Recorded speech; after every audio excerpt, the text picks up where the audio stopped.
Yeah, Is right. that So, okay? yeah. It's a I habit. usually like heard of it. But it's more of like, she was like, no, she definitely did at the time.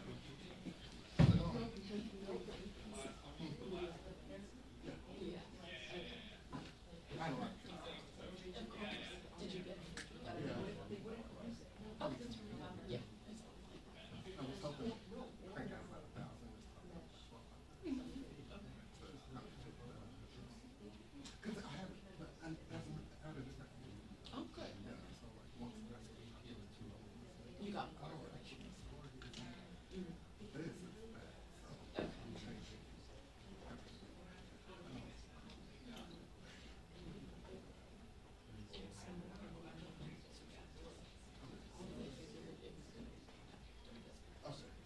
But it's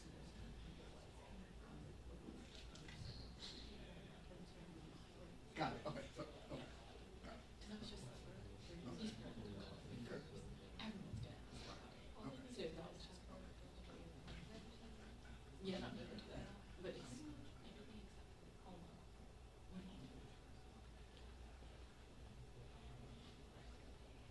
yes. I don't do it. Because when you're charging your phone, I want to use it. Yeah.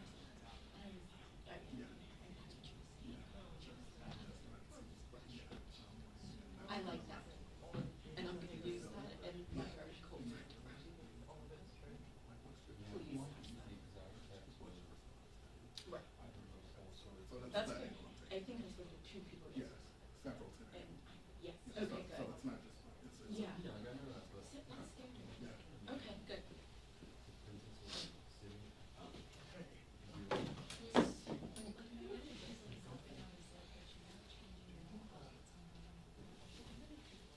Oh, those are kind of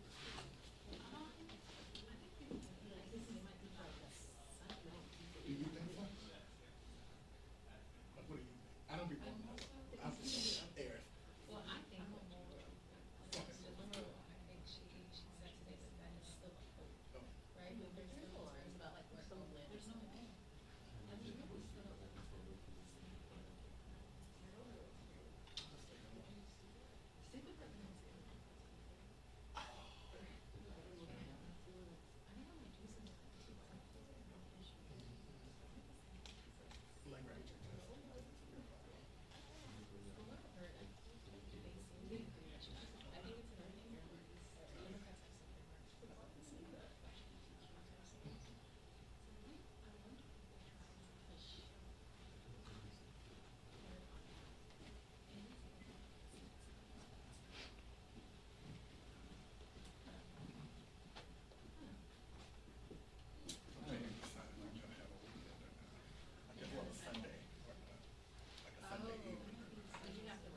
before we start. Either of you need a mic check?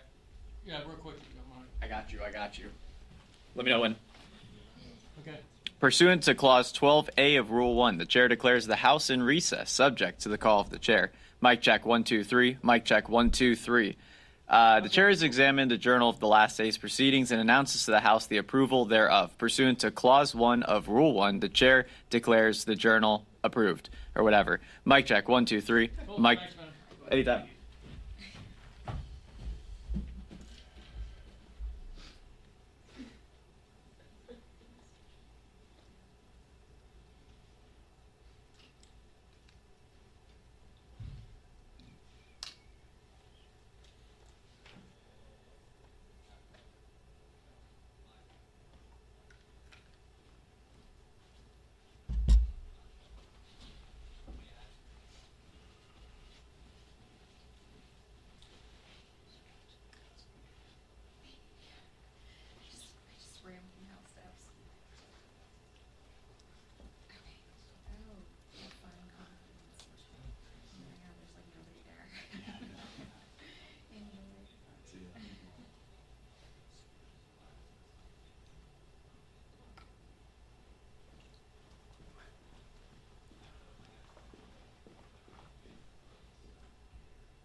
chair. Okay, you want me to take over?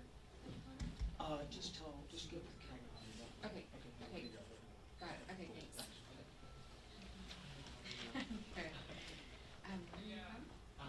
you from? Oh, okay. Where did you?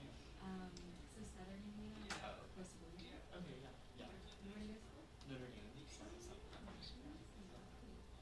just had, dinner with a friend who's a assistant basketball coach there. Oh, okay, Yeah. cool. Yeah. Pretty campus. Yeah, it is important. Going to be in Thank you.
He's entering the green room.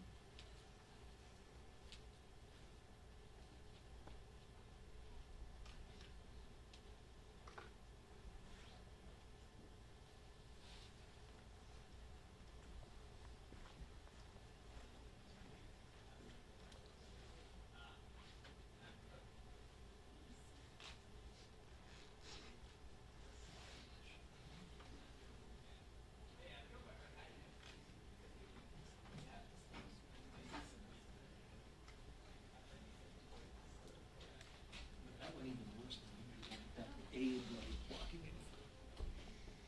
Good chunk of that.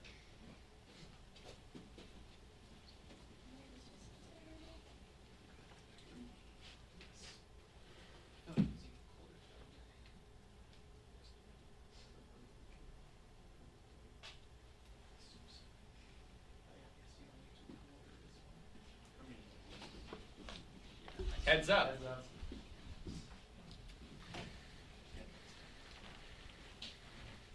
Morning, everyone.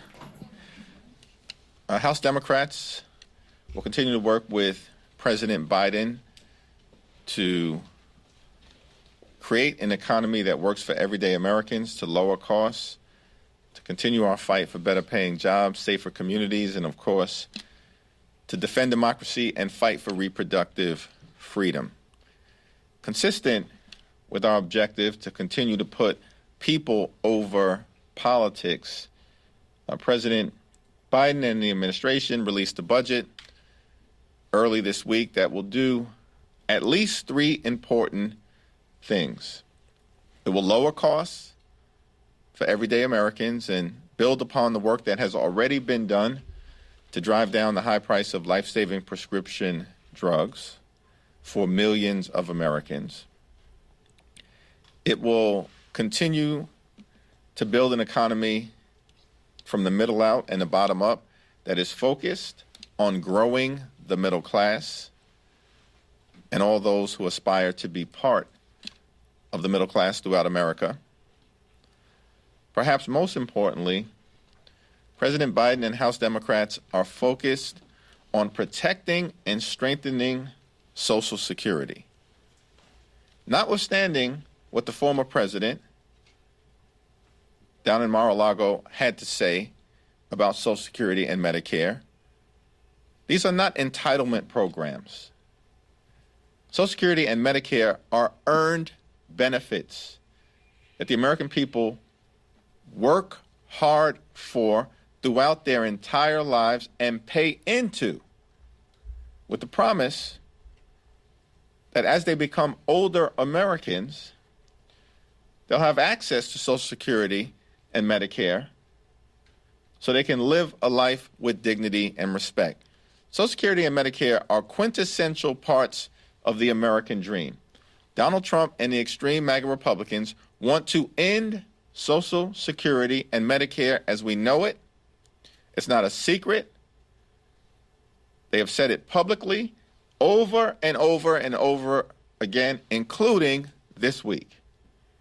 And that will establish a clear contrast between President Biden and House Democrats, who are going to fight to protect and strengthen Social Security and Medicare, and extreme MAGA Republicans who want to take these things away, just like they ended Roe v. Wade and reproductive freedom for tens of millions of Americans all across America. If it can happen to Roe v. Wade,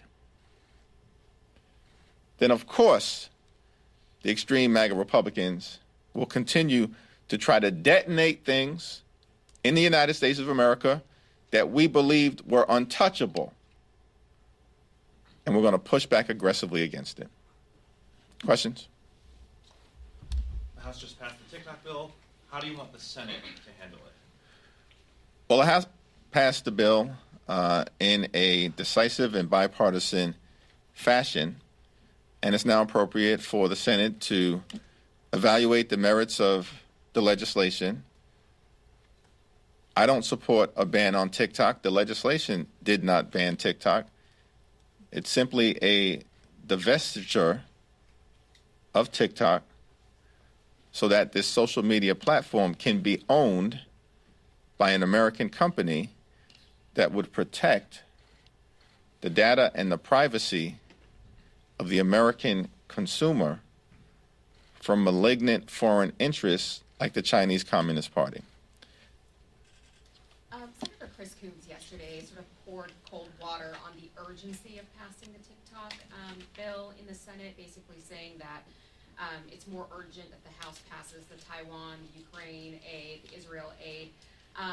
Any concerns about the Senate trying to either hold this bill hostage for that one, slowing things down so that it forces the House to? I agree with Senator Coons that if my Republican colleagues actually care about America's broad and comprehensive national security interests, that the most significant thing that House Republicans can do is to bring the bipartisan, comprehensive national security bill, which will provide support for our democratic allies in Israel, Ukraine, and in the Indo-Pacific to counteract the Chinese Communist Party, and at the same time provide humanitarian assistance to civilians in Gaza and other parts of the world who are in harm's way through no fault of their own.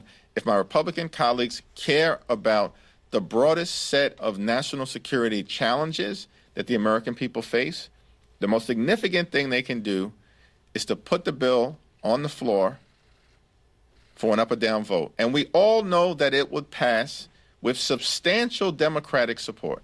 But do you think that the Senate should hold that bill, the TikTok bill, hostage until the House takes care of who am I to tell the Senate what to do in terms of its own agenda? There's a process. They pass bills, send it over to us for consideration. We pass bills, send it over to them. The ball is now in the court of the senators, and I trust Leader Chuck Schumer. Thank you. So you met yesterday with President Duda of Poland and Speaker Johnson, and President Duda told us that he made the case for passing the supplemental. Did Speaker Johnson indicate that any shift in his position? How did he react? Speaker Johnson continues to maintain that he understands the importance of passing the national security bill and funding the Ukrainian effort, which has been brave and valiant in pushing back against Russian aggression. We cannot allow Vladimir Putin to succeed in Ukraine, as it will undermine America's national security interests and that of the West, NATO, and democratic allies throughout the world. We'll see what happens. I think the clock is ticking, and we have to get the bipartisan national security bill over the finish line before we leave town next Friday, March 22nd. Before we leave town. It's reckless to do otherwise. Thank you, Mr. Leader. Going back to TikTok, spoke to a few members who felt that the bill was rushed to the floor. Do you share those concerns, and what's your message to those members who felt like this process was rushed? As I indicated in my statement, there were very principled objections and concerns raised by members with respect to timing and process, and I have no disagreement with them. Thank you, Mr. Leader. Now, if ByteDance does not divest from TikTok, the app could be banned in the U.S. So what's your message to American citizens whose jobs may be at risk? I'm talking about citizens who heavily rely on TikTok to earn a living. I do not support a TikTok ban. Just unrest still seems to be an issue in funding talks, and I was just curious, are there any changes that Democrats have discussed about how it's funded that you think could win bipartisan support? And has leadership already started kind of discussing this between the four corners? Well, there are ongoing conversations right now at the appropriations level to try to see if an agreement can be reached. So I'm going to defer to Rosa DeLauro, who I've got full faith and confidence in terms of her ability to navigate the challenges that remain in all of the outstanding appropriations issues. And things are moving in the right direction, and hopefully we'll get resolution well in advance on the UNRWA issue, on a whole host of other issues before next Friday. Go back to this side. Thanks. Yeah, on Gaza, there's a number of Democrats who think the law is that the president needs to cut off military offensive supplies for Israel's war unless Israel opens up the spigots of humanitarian aid and lets trucks and aid to get through, so we're not sending airdrops. Do you agree? Do you think that the president is obligated under the law to cut off those military weapons for Israel until the aid is allowed to flow freely to Gaza? I support the president's perspective that he's going to continue, as is his constitutional responsibility, to take care that the laws are faithfully executed. And as he's indicated, he's going to continue to support Israel's right to defend itself. And our commitment, of course, to Israel is ironclad, while at the same time making sure that we can get the hostages out and surge humanitarian assistance in so that we can help the innocent civilians in Gaza who are in harm's way through no fault of their own, as well as civilians in other theaters of war across the country, across the world. Heard from some of your members who are worried that, given the lobbying campaign that preceded this TikTok vote, young voters will believe it's a ban, whether it is or not, and will punish the Democratic Party for joining it in force, given that they're the overwhelming, they overwhelmingly vote for Democrats in elections. Are you concerned? Is that a valid concern that there will be a backlash from young voters to this?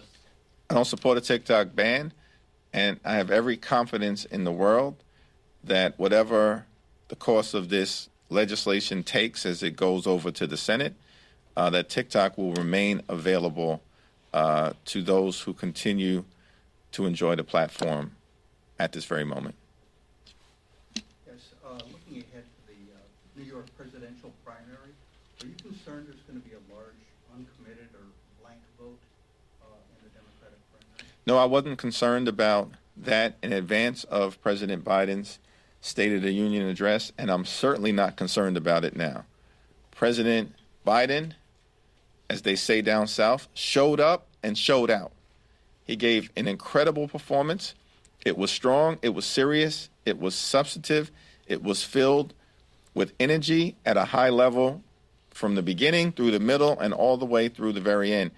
And when I've been back at home, as well as on the road, the enthusiasm that I've seen for President Biden has increased significantly. It was high before amongst many base Democratic voters, but it has increased significantly in discernible ways subsequent to President Biden's strong performance at the State of the Union.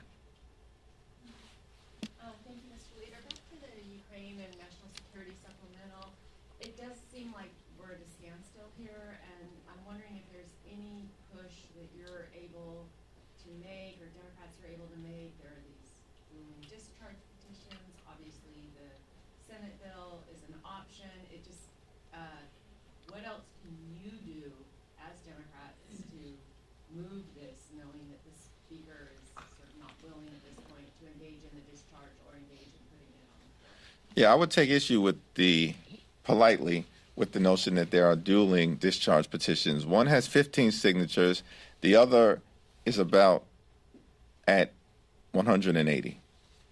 That's not dueling discharge petitions. It's a reaffirmation that the only clear path is to put the bipartisan, comprehensive, Senate-passed bill on the House floor for an up or down vote, and it will pass overwhelmingly with Democrats and Republicans. That is the only path forward.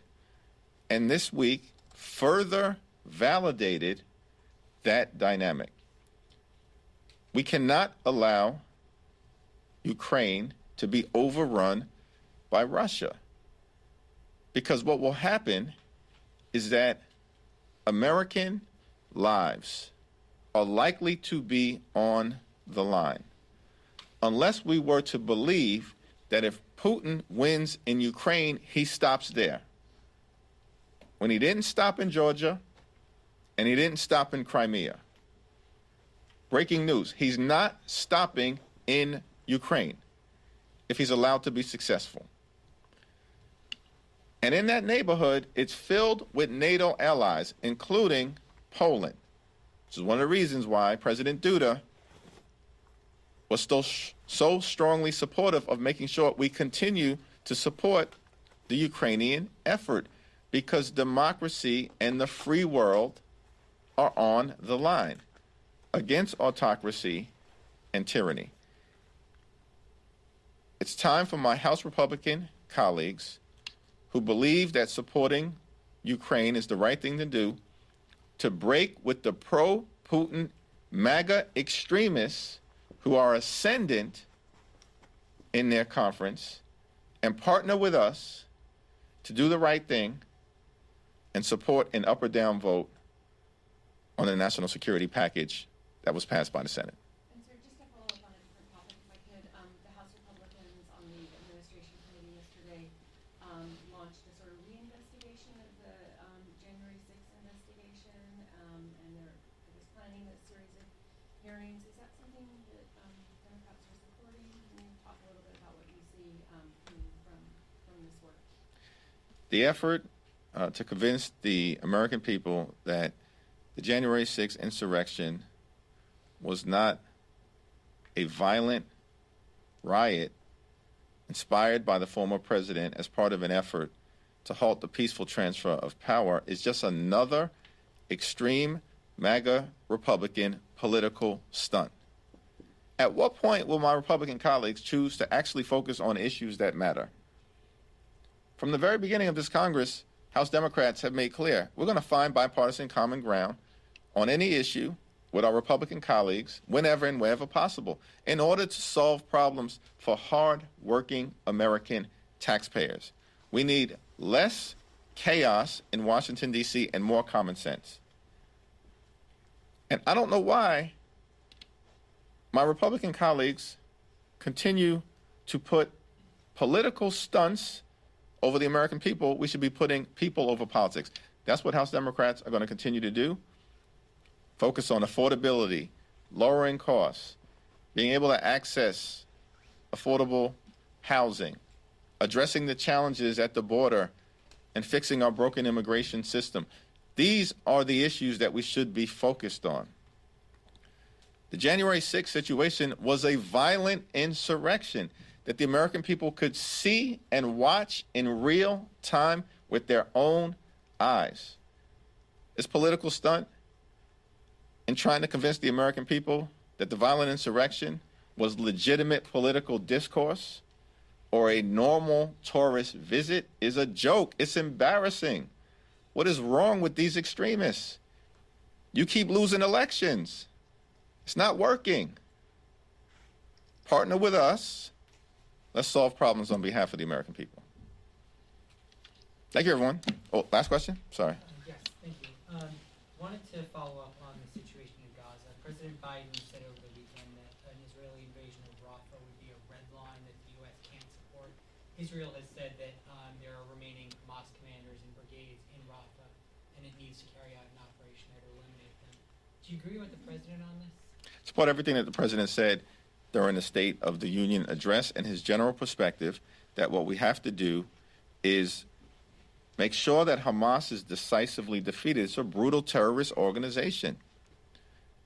And unless we defeat Hamas, there is no possibility for a just and lasting peace.